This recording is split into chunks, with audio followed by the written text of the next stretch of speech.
السلام علیکم۔ سلطان نور الدین زنگی کا انصاف۔ ایک دن سلطان نور الدین زنگی چوگان کھیل رہا تھا کہ اس وقت ایک سپاہی اس کے پاس آیا اور کہنے لگا کہ حضور محترم قاضی صاحب نے آپ کو ایک مقدمے کے سلسلے میں اسی وقت عدالت میں طلب کیا ہے۔ سلطان یہ سن کر کھیل چھوڑ کر فوراً اس سپاہی کے ساتھ قاضی صاحب کی عدالت میں جا پہنچا تو قاضی صاحب نے ایک شخص کی طرف اشارہ کر کے کہا کہ اس شخص نے آپ کے خلاف ایک مقدمہ دائر کیا ہے۔ اس کا کہنا ہے کہ اس کی زمین پر آپ نے ناجائز قبضہ کر لیا ہے۔ آپ کا اس سلسلے میں کیا جواب ہے؟ سلطان نور الدین زنگی نے نہایت ادب و احترام سے کہا کہ اس شخص کا دعویٰ درست نہیں ہے۔ وہ زمین میری اپنی ہے اور میرے پاس اس کے ثبوت بھی موجود ہیں۔ قاضی صاحب نے کہا کہ آپ وہ تحریری ثبوت اگلی تاریخ کو پیش کر دیں۔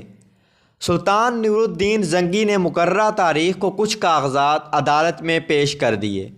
ان کاغذات کی بنیاد پر فیصلہ ہوا کہ زمین سلطان نور الدین زنگی کی ملکیت ہے۔ سلطان نے فیصلہ سنا اور قاضی صاحب کے سامنے ہی کہا کہ اب زمین اپنی طرف سے اس شخص کو دیتا ہوں جس نے مجھ پر مقدمہ دائر کیا ہے۔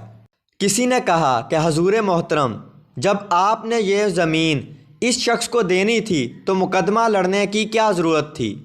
وہ پہلے ہی اس شخص کو دے دی ہوتی۔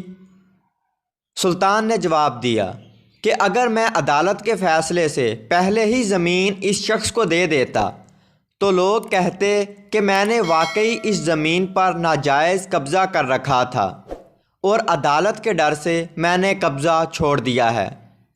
اب جب کہ عدالت نے میرے حق میں فیصلہ سنا دیا ہے اور سب لوگوں کو معلوم ہو گیا ہے کہ یہ زمین میری ہے، تو میں نے اپنی طرف سے زمین اس شخص کو دے دی تاکہ اس کے اوپر کوئی برا اثر نہ پڑے۔ قاضی صاحب اور عدالت میں جتنے بھی لوگ تھے سلطان نور الدین زنگی کے عدل کو دیکھ کر حیران ہو گئے۔